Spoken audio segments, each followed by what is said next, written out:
I gotta say, New Amsterdam Radio is brought to you in part by Anchor FM. Have you ever thought about making your own podcast? You see, when I was trying to get this podcast off the ground, I had a lot of questions. How do I record an episode? How do I get my show into all the apps people like to listen? How do I make money from my podcast? And most importantly, I don't want to deal with cables and wires and all those things. You see, the answer to every single one of these questions is pretty simple. Anchor. Anchor is the one-stop shop for recording, hosting, and distributing your podcast. And best of all, it's 100% free and ridiculously easy to use. And you can use your phone, which is pretty awesome. Now, Anchor can match you with great sponsors who want to advertise on your podcast. That means you can get paid to podcast right away. In fact, that's what I'm doing right now by reading this ad. So if you ever wanted to start a podcast and make money doing it, go to anchor.fm/start. That's anchor.fm/start to join me and the diverse community of podcasters already using Anchor. That's anchor.fm/start. I can't wait to hear your podcast.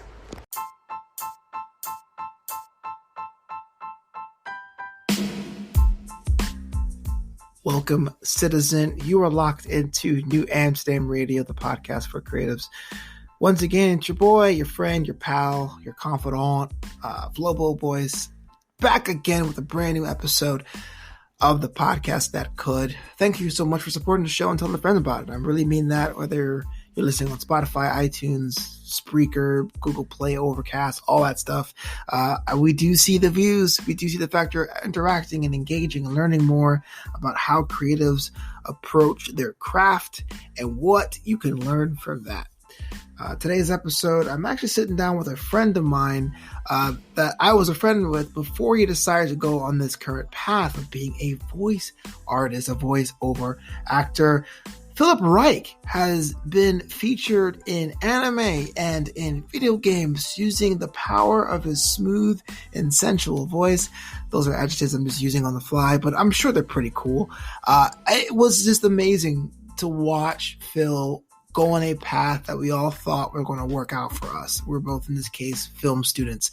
And where I went off in one direction in comedy and performing on that level, Phill went headfirst into voice acting and in voice artistry. And to be able to sit down and just chop up game as like two old buddies with war stories, even though we're in different planes, the fact that we still have like this appreciation and acknowledgement and respect for each other's crafts was pretty cool. So I would love to show in that interview with you.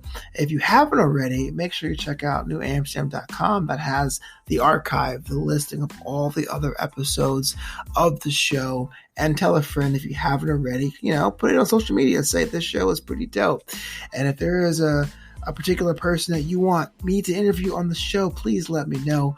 You can follow me at Flobo Boyce on Twitter or at Flobito on Instagram or Flobito.com. But without any further ado, Phillip Reich on New Amsterdam Radio.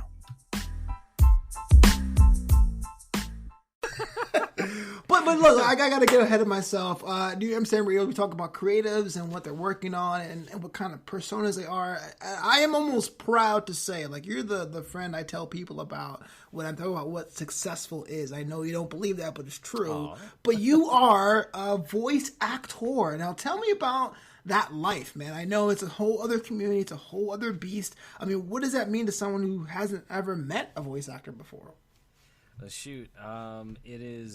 It is both the best and worst life all at the same time, because it follows just it's acting. You're an actor, so it follows the typical actor life. I mean, it feels less cutthroaty than I hear the experiences for people doing the on-camera thing.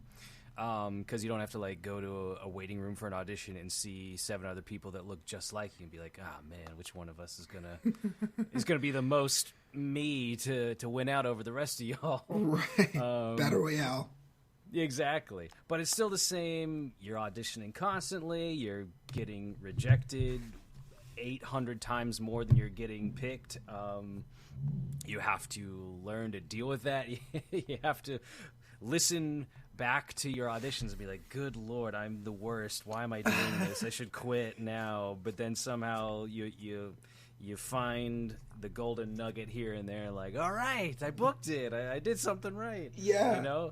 So it's almost all those cliches you would believe about the actor's life is true. I mean, I've learned what it's like to be a quote unquote starving artist and looking at my bank account and being like, I don't know, man. I don't know. Yeah, real life seems really cool right about now. Yeah, exactly. I know that you've been in a bunch of stuff though, but like, if I had to say that your 3 biggest roles, the ones you're most proud of, I don't say biggest because biggest is subjective, but the ones you're kind of like, oh my gosh, this guy, me, Phillip Reich, is on this project. Is there anyone that like hit you home? I'd say, currently for me, that would have to be voicing Giorno Giovanna from Jojo's Bizarre Adventure. Right. Yeah. Just because that was the first one. It's I guess technically it wasn't the first main character I booked, but it was the first main character I booked that was like, well, that talked for one, because I booked him.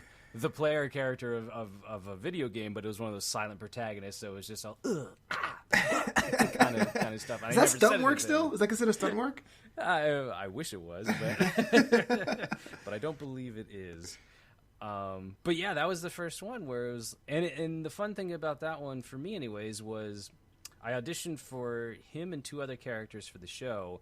And I never thought in a million years they would pick me for Giorno. I had already resigned, like, okay, I'm not going to get this one. I still gave it my all in the audition, but I'm like, I'm not going to book it. Why so? I'm just curious. Like, what goes in your head when you're like, I got this, versus, all right, old college try. Let's go take it downfield.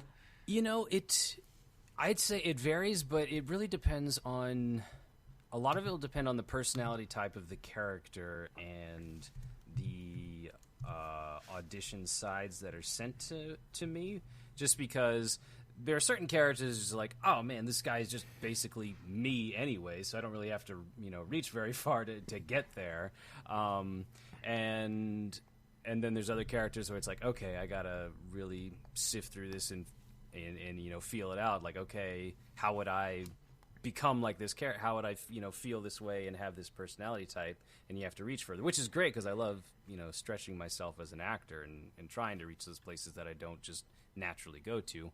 And then depending on the audition sides that they send too, sometimes they come with no context and you're just like, I got to figure out what's going on here. Or, you, as they say in so many classes, make a choice, make a strong choice. Right. You have to just sort of like, okay, I don't really get what's happening here, but I'm going to go with this. And, and you just do it.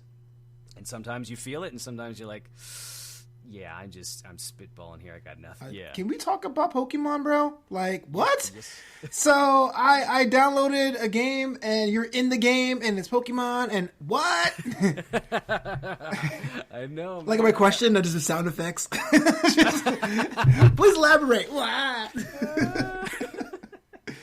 Pokemon is just like, that one was, really incredible when I got the message that I booked it, and it was just like, it's funny because I'm a fan of Pokemon, but compared to other people, I'm just a peasant. I'm a peon because I've only actually completed Pokemon Red, Gen 1 back in the day. Dude, at least Gen 2 gets your cred, man. You gotta do silver or gold. What are you doing? I know. I'm so behind. But it was also because growing up, like, I had the Game Boy, but I never moved past that with Nintendo handhelds, so I didn't play any of the successive generations of it until, I mean, really the first one I jumped back into would have been Pokemon Go, that came out 4 years ago or whatever. Yeah, and it was the opposite of the lockdown. Go outside and meet with friends. Yeah, exactly. Congregate, exactly. Yeah. I remember seeing so many Pokemon, and he was like, what are these Pokemon? I'm so out of the loop now. But yeah, getting this one was just like, yes, it's such a great series. Like, I watched the anime way back in the day when that was on TV, and playing the game is like, this is a very awesome series, and getting to be a part of it, like, I know the weight of that, like, oh man, Pokemon, the internationally successful, franchise, and now they got Ryan Reynolds in a Detective Pikachu movie and all that. Like, it's a huge deal. So yeah, it was incredible getting to be a part of that. So the game is called Pokemon Masters. Yeah. And you play, how do you describe it? Trainer? Like, are you a master yet? Are you a trainer to be a master? Like, what's your character?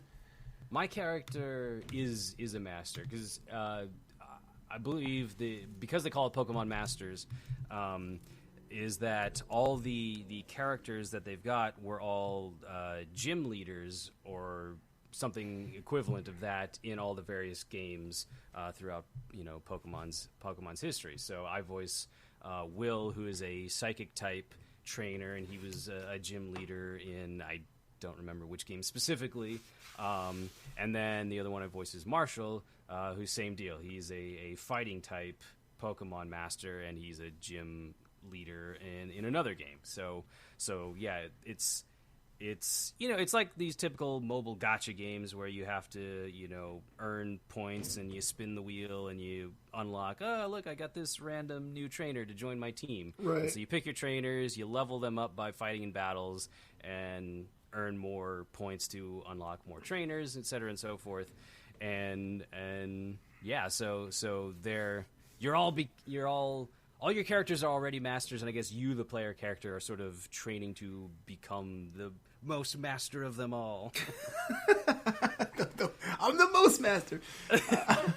So voicing two characters in the same game, I'm just curious of how do you approach it? Is it just, hey, look, I'm going to act the different motivations and let the crowd differentiate? Or do you approach it like, no, it has to sound differently than one over the other, and whatever I can do with my actual instrument, it makes it different? Like, how do you approach having two characters in the same property? You know what? It's a bit of both, because a lot of times, well, and specifically with Pokemon Masters, it was just that the character types were so different on their own that it just made it easy. Like, okay, one's the psychic types. There's a lot more. And they even described him. He's almost like a showman. He's like a magician up on stage. Like, haha, we're gonna do this and that. So he wanted to be a little more mysterious, but a little more lighter on his feet and everything. Whereas the other guy was this, like muscled out, rock solid. Even his Pokemon is like this huge, jacked Pokemon that fights with a giant boulder or something. So it was like, okay, we got a big tough rock type guy here. Right. And it sort of just lends itself already to altering, using my instrument to alter the voice. But yeah, there are times where I've voiced, like I voice one major character and then they have me voice some minor characters, and it's really just it's an attitude thing. As some of my teachers have said, it's not about the voice, it's about the attitude. Like, over here you're this 30-something-year-old dad who's had some experience in life, and over here on the other side you're this 15-year-old kid who knows nothing about the world, and he's bright-eyed and naive and everything. And that alone is like, once you feel the character, that'll lend itself to the voice. Like, the voice will come through on its own. And like for me, because I hear it, I just hear me. Like, I don't hear any difference. Like, oh man, everyone's gonna see right through it. And then I've had times where people have told me, like, I didn't even know that was you as the other guy. I was like, really? I can only hear me in that. It's true, because what you're saying makes a lot of sense. There's that whole thing about Superman and Clark Kent, where it's like, how does anyone not notice that Clark Kent is Superman? Like, come on, he's wearing glasses. But at the same time, if Superman were real, why would he be wearing glasses at a job? Working at a newspaper. So, at most be a passing resemblance. That's pretty interesting. But as someone that performs, well, not live, but you perform with your voice and your body, your instrument. A lot of musicians and comedians have this issue, and I want your opinion on this.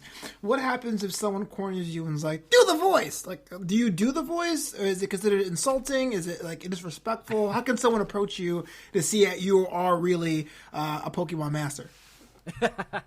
I would say that depends on the setting. If it was at like a convention or some kind of gathering where it's like, okay, the reason I'm here is because I'm the voice of, in this case, like Will or Marshall, because I'm the voice of the Pokemon, then yeah, if they ask me like, hey, can you do his catchphrase or whatever, like, sure, I really don't have too much of an issue with that.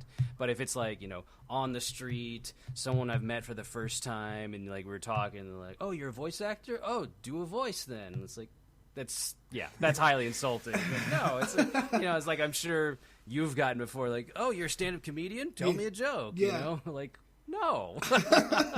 So for those listening at home, basically you have to pay to hear him do a voice, whether with a Comic-Con badge or buying the game.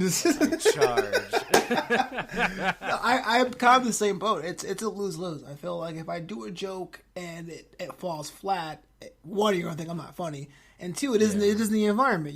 There's no 2 drink minimum on the street, you know? Yeah. But if I do a joke and it kills because I'm just that great of an entertainer, like there's no incentive for you to watch more stuff or hear more stuff, you know? It ends up being more of a pain than anything else.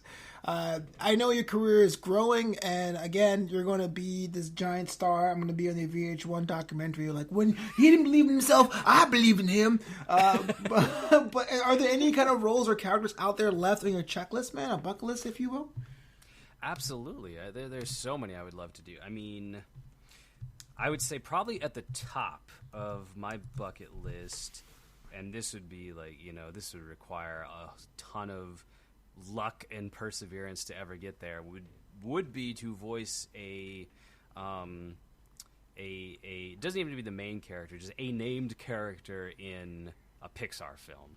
And why I say that would take, you know, a ton of luck and perseverance is because unfortunately nowadays the big budget animated films almost exclusively cast celebrities, so you have to be some well-known either on-camera actor or big-name musician or something. Why is that, like you think? They believe that's marketing built in. So it's just like, okay, we got Justin Timberlake, therefore all of his fans will come and watch this, you know. And to them, it's the marketing people, it's the money people are making the call there. It's like, all right, well, you know, we don't have to market anymore. We just say Justin Timberlake's in this, and great. Now our movie's going to do gangbusters.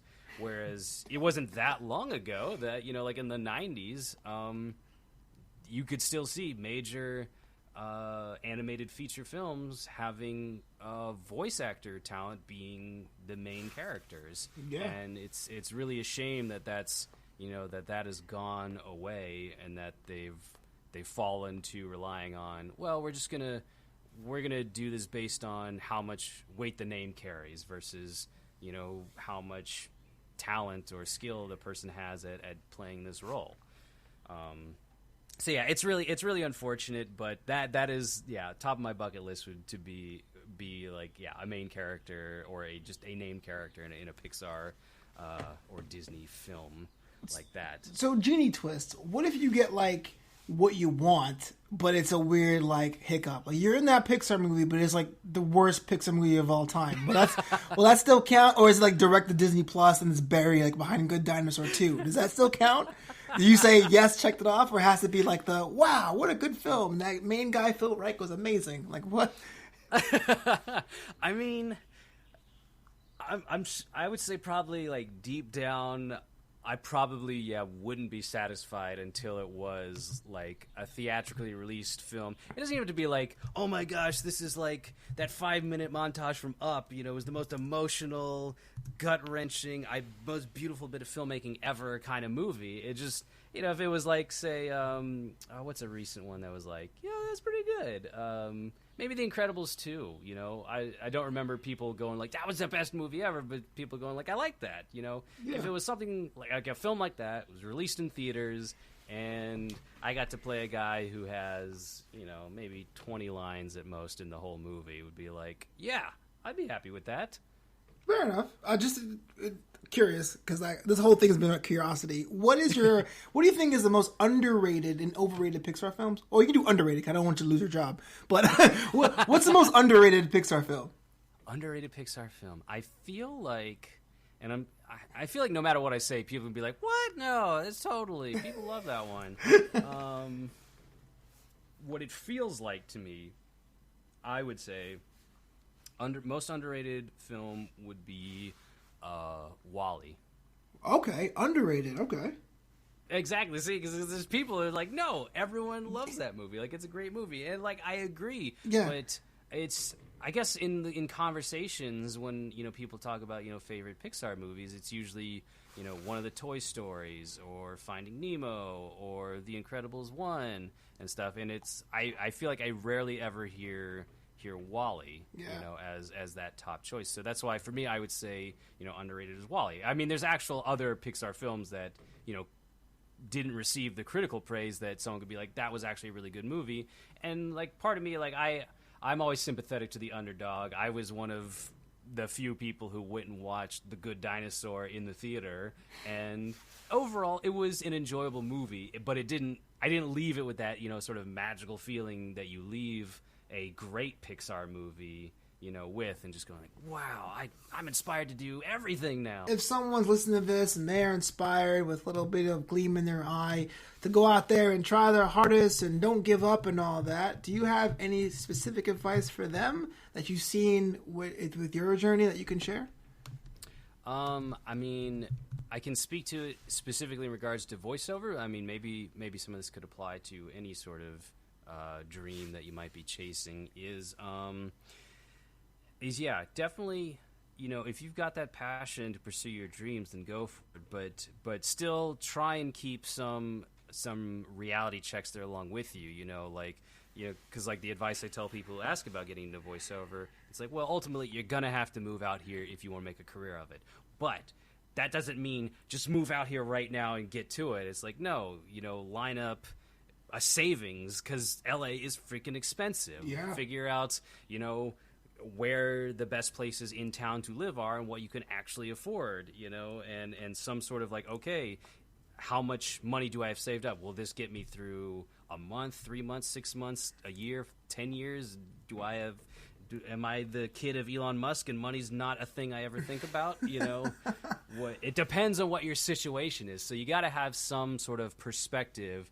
And as much as we all love and believe in, the the cats don't dance mentality of I'm going to make it in the movies and just go for it, that overnight success story happens to 1% of the people. And sorry, but me and many others, we're not the overnight success. We have to work at it, and we have to deal with the realities of, I have very little money. I shouldn't eat out. I need to eat only half of this and save the other for tomorrow, kind of stuff. So Just be prepared for the realities of whatever dream you're chasing, and, plan as much as you can. Obviously, you can't plan for everything, and when chasing a dream, you got to have a little bit of that starry-eyed, I'm just going for it sort of thing. But just don't be foolish about it. Don't be stupid to steal from Phil DeFranco. So just for perspective, if you became famous tomorrow, how long was your overnight success journey? Are we talking like 10 years now? If you know what? It depends, I guess. Wow, I haven't really thought about where would I consider I started my journey into voiceover. If I say it was when I quit my day job and started doing it full time, then it would be 5 years. If it was when I took my first class, I think this would be about 9 years. Yeah. And if it's the first time I sort of mentally decided to, like, you know what, acting is what I want to do more than anything, then yeah, approximately, I'd say 10 years. Wow, bro. For me, I always consider the time when I drove to California. Like, California was film school in 2007, but to me that was a decision to go down a path of creativity, which sometimes I kick myself for doing that. So August 4th would be, this year would be 13 years. This is what I consider my overnight success. And nice. I guess some ways you think I'm pushing the chains forward, but there's other days you're like, man, how am I going to eat and do laundry this week? Real talk, man. Phillip Reich, I am so glad that you're on this episode of New Amsterdam Radio. Where can the world find and stalk you online, good sir? Let's see. All the socials at Phill Reich, and that's PhillMreich. So on Twitter, on Instagram, and on Twitch. That's where you can find me. What you be twitching these days? Let's see. Currently, as of this recording, I am twitching a little game called Valkyria Chronicles 4. That is an anime reimagining of World War II, and it's a turn-based tactical strategy game. I know it sounds super interesting, right? But it depends on what the turn bases are. Are they going to like high five each other, or is it like guns? Like, is it like anime smashes? Yeah, it's guns and everything. So it's like you pick which character, you have X amount of distance you can move, so you make them run a certain distance till they get close enough to a bad guy. It's like, all right, now I want you to shoot that bad guy, and you aim at and you say fire, and they either hit or they miss, and then your character stops and they stand there.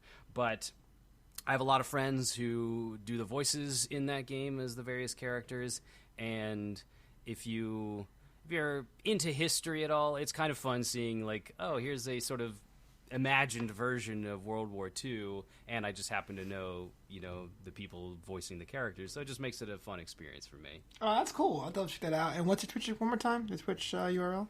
It is Phill with 2 L's, PhillMreich. That's right. Join the family. Yeah. All right. Thanks, buddy. Thank you.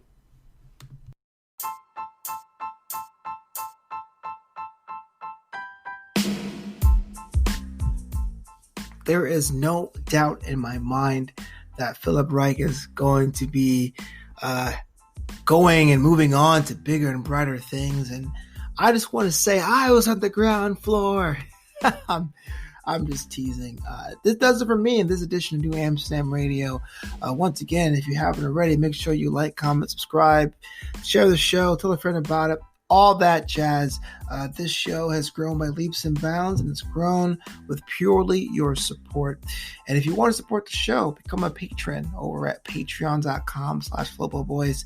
You see, what happens is all my interviews, an edited version appears on the podcast, but if you want to hear the raw and uncut interviews of all the guests we've had here at New Amsterdam Radio, patreon.com/Flobo Boyce, that's FLOBOBOYCE, is where you got to go.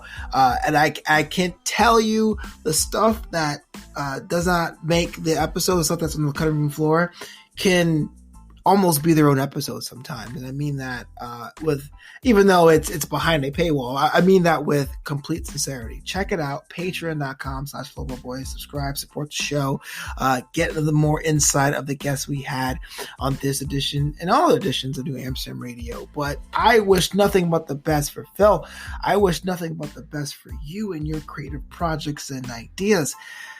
And until next time, of course, this city is yours.